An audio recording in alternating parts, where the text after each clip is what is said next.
साथियों, हरियाणा के गांवों में खापों का एक पुराना इतिहास रहा है। गांव बाड़ू जो है हरियाणा के बड़े गांवों में से एक है और गांव बाड़ू की खाप हरियाणा की पुरानी खापों में से एक है। तो किस तरह से गांव बाड़ू विकसित हुआ और गांव बाड़ू की खाप किस तरह से बनी, आइए जानते हैं इस गांव के लोगों से। बुजुर्गों ने बताया नहीं, उस हिसाब से यहाँ कोई वाल्मीकि कलैच से रोड लेकर आया करता और उसकी एक भेड़ या बकरी उड़े ब्यागी थी, वो यही भूल गया। उसने दोबारा वो गांव में गया, उसने देखा भाई वो बकरी भेड़ तो वहीं भूल आया। जब वो आया तो यहाँ मतलब सुरक्षित थी वो, तो उसने ये लगा भाई 10-12 किलोमीटर दोबारा वापस जाने की बजाय ये जगह बहुत बढ़िया है, और उसने फिर यही डेरा डाल लिया जी, यही खेड़ा उसने बांध दिया। उसके बाद हमारा भाईचारा था है अब भी जो खटकड़ गोत के हैं वो हैं, वो उनने भी यहाँ आके अपना बसेबा कर लिया। और कुछ 1-2 परिवार मेरे ख्याल में रोड का था, वो उनने भी किया। खेड़ा तो उनती अलग बांधा है। और उसके बाद जो हमारे बुजुर्ग थे जीत और गद्दा, उनने इस खेड़ा को आबाद करा और वो लगभग 500-525 साल के करीब। हमारा गांव बाड़ू लगभग 500 वर्ष पूर्व बसाया गया था। गांव बाड़ू में हमारा बसने से पहले बुजुर्ग दिल्ली से निकले थे। हमारे दिल्ली से महिपाल बुजुर्ग की औलाद चली और जो आज गांव जिला भिवानी में जुआ जुई और टिटानी बोले जाते हैं, वहाँ आकर रुके, रेस्ट कराया। लेकिन वहाँ से जब चले तो गाड़ी का जुआ टूट गया। गाड़ी का जुआ टूटते ही हमारे बुजुर्ग को हमारी दादी कहने लगी कि यहीं रुक जाओ, हम तो यहीं गांव बसाएंगे। हमारे बुजुर्ग 2 बूढ़ों की औलाद वहीं रुक गई, जुआ जुई और टिटानी वो गांव भिवानी ज़िला में आबाद किए और बसाए। उसके बाद हमारे जीत बुजुर्ग झील गांव में जाकर रहने लगे। झील से बुजुर्ग की औलाद फिर बाड़ू आई। एक गद्दा बुजुर्ग जीत पहले बाड़ू गांव में आकर जातगर जो बाड़ू से 1 किलोमीटर दूर तालाब है उस पर बस गया था। फिर दोनों भाई अपनी सहमति करके गांव बाड़ू में बसे। इस प्रकार से गांव बाड़ू बसा। आज गांव बाड़ू का बाद हुए लगभग 500 साल हो गए हैं। फिर गांव बाड़ू से चलकर बाहर 8 गांव बसे। बाड़ू से यहाँ पर गुलियाना, तारागढ़, किछाना, वजीर खेड़ा, चुलानी खेड़ा, ये गांव नीमवाड़ा आबाद हुए हैं। सनपराड़ा बाड़ू की 3 पंचायत, 3 पट्टी हैं और वैसे 9 गांव हैं बाड़ू खाप के। लेकिन हमारा भाईचारा सदियों से चला आ रहा है। जब पटियाला वाले राजा के साथ लड़ाई हुई थी तब से गांव चौसाड़ा ने साथ दिया था। वो भी हमारी बाड़ू खाप का अहम हिस्सा और अंग है। लगभग 10 गांव हैं बाड़ू खाप के। तालमेल और एक दूसरे को बसाने की उस टाइम मुहिम होती थी। गांव का आबाद करा जाता था, एक दूसरी जगह से लाके बसाते थे। रिश्तेदारियों के हिसाब से मतलब अपनी दाढ़ी की औलाद को भी लाके बसाते थे। वो इस भाईचारे की मुहिम में आके जुड़े और बाड़ू गांव में यहाँ पर बुरा गोत के लोग, बिडान गोत के लोग आकर बसे थे। तब बाड़ू गांव कंप्लीट रूप में आबाद हो गया था। खाप का इतिहास तो बहुत बड़ा रहा है। बुजुर्गों को उन बातों की बहुत जानकारी थी, लेकिन हमारे को जो सुनने में आई है थोड़ी बहुत बातें। एक मेन बात मैं आपको डिस्कस करना चाहता हूँ।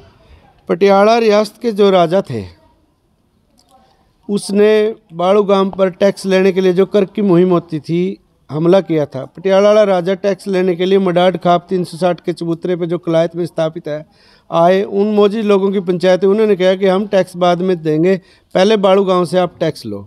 राजा थे, राजा को अहंकार था भाई मैं बाड़ू से टैक्स ले आऊँगा फिर आके ले लूँगा। यहाँ अपनी सेना टैक्स के लिए भेजी, लेकिन बाड़ू गाँव के लोगों ने, भाईचारे ने, समस्त लोगों ने राजा का जो टैक्स की जो कर था देने से मना कर दिया था। फिर राजा ने अपनी रणनीति बनाई और सेना को तैयार किया, बाड़ू गांव के साथ चढ़ाई कर दी और यहाँ पर लड़ाई लड़नी शुरू करी। पटियाला वाले राजा ने लगभग इस लड़ाई को 2 महीने चलाया, लेकिन बाड़ू गांव उससे ना तो जीता गया और ना हारा।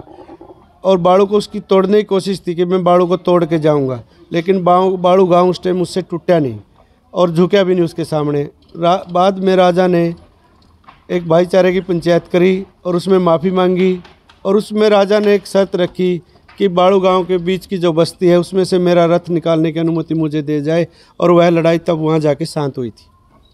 कहने का मतलब बाड़ू गांव के लोग शुरू से लड़ाके हैं, योद्धा हैं, सुरवीर हैं। पटियाला राजा के साथ, एक रियासत के साथ इतनी लड़ाई लड़ी हम लोगों ने, आम समाज के लोग थे, लेकिन वो रियासत हम लोग, हमारे बुज़ुर्गों को झुका नहीं पाई, जिससे हमें बहुत गर्व है। हम उन बुज़ुर्गों की औलाद हैं।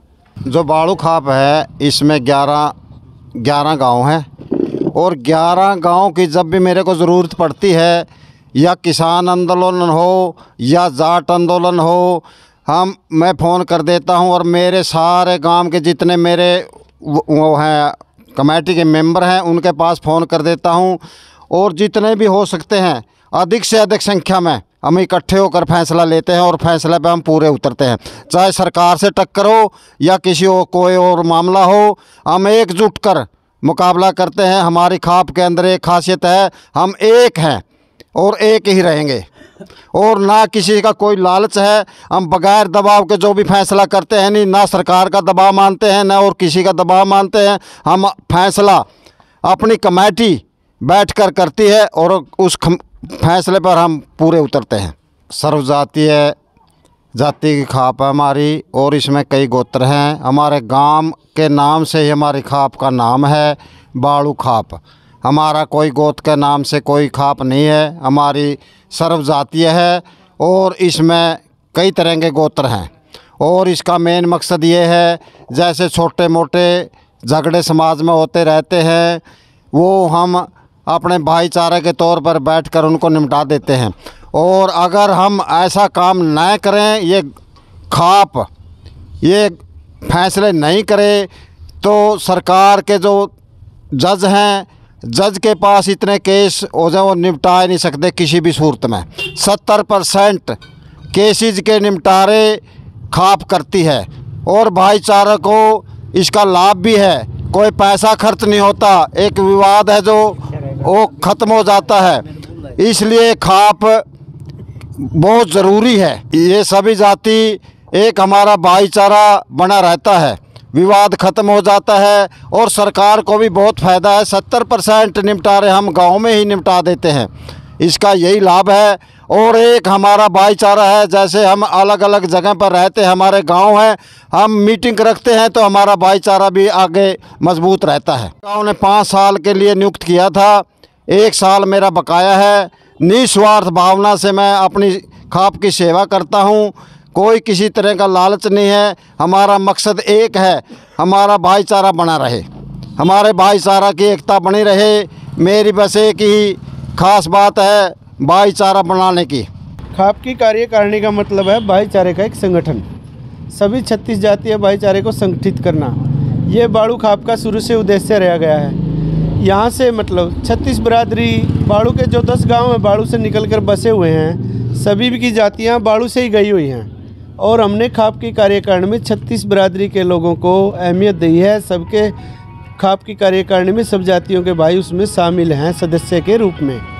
जो खाप के प्रधान का चयन होता है वो खाप के मौजूद लोग, जो मौजूदा पंचायतें होती हैं, जो लोकल बॉडी होती है सामाजिक ढांचे की, गांवों के ठोड़ेदार होते हैं, लोकल पंचायत के मेंबर खाप की कार्यकारिणी में शामिल करे जाते हैं। वो बैठ के पुरानी कार्यकारिणी का जो 5 साल का गठन किया जाता है, उसका टाइम पूरा होने के बाद नई कार्यकारिणी फिर चुन लेते हैं। ये सामाजिक ढांचा हमारा शुरू से चला आ रहा है, बुजुर्गों ने प्रथा डाली थी, तब से हम अपनी खाप का प्रधान नियुक्त करते आ रहे हैं। भाईचारा जिस आदमी को नियुक्त करता है, जिसको देखता है इसकी सामाजिक सेवाएं बढ़िया, समाज के प्रति इस आदमी की सोच अच्छी है, उसका हम अपना प्रधान चुन लेते हैं। फिर हमारे सामाजिक ताने बुनने को वो प्रधान अपनी अगुवाई में कार्यकारिणी के लोगों को लेकर एक भाईचारा 36 बिरादरी का बना के रखता है। जब सरकार किसी भी वर्ग पर, किसी भी जाति पर किसी तरह की मतलब दुखदायक पीड़ा देने की कोशिश करते तो हमारा भाईचारा एक रूप में एक होकर अपनी आवाज़ को बुलंद करता है और सरकार से अपने हकों की मांग करता है।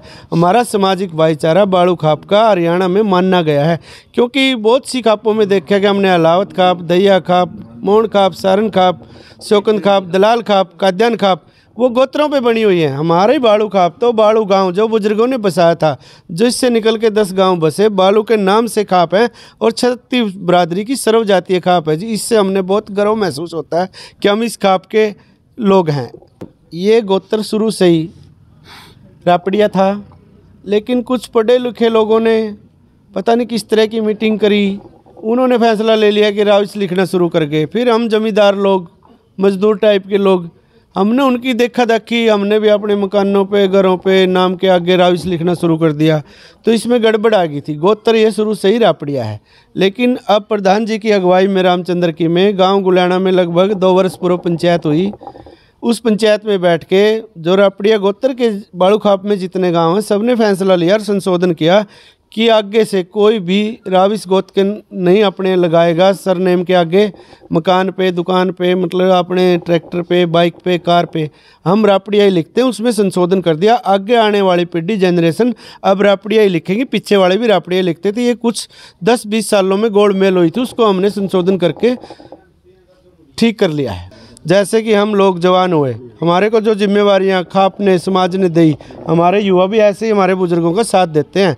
जब कोई मुहिम की बात आती है, सरकार कोई पीड़ा या किसी वर्ग के साथ अन्याय करती है, जैसे कि हमने 2016 में देखा, जाट आरक्षण की लड़ाई लड़ी गई अपने हक के लिए। जाट कौम को रिजर्वेशन की ज़रूरत थी, उसमें हमारी बालू खाप ने बढ़ चढ़कर धरनों में साथ दिया। बड़े बुजुर्ग, महिलाएँ, नौजवान साथी अपने धरने लगाए और आगू रहे और उस लड़ाई का नेतृत्व किया बालू खाप के लोगों ने और सरकार से अपने हक की मांग करी।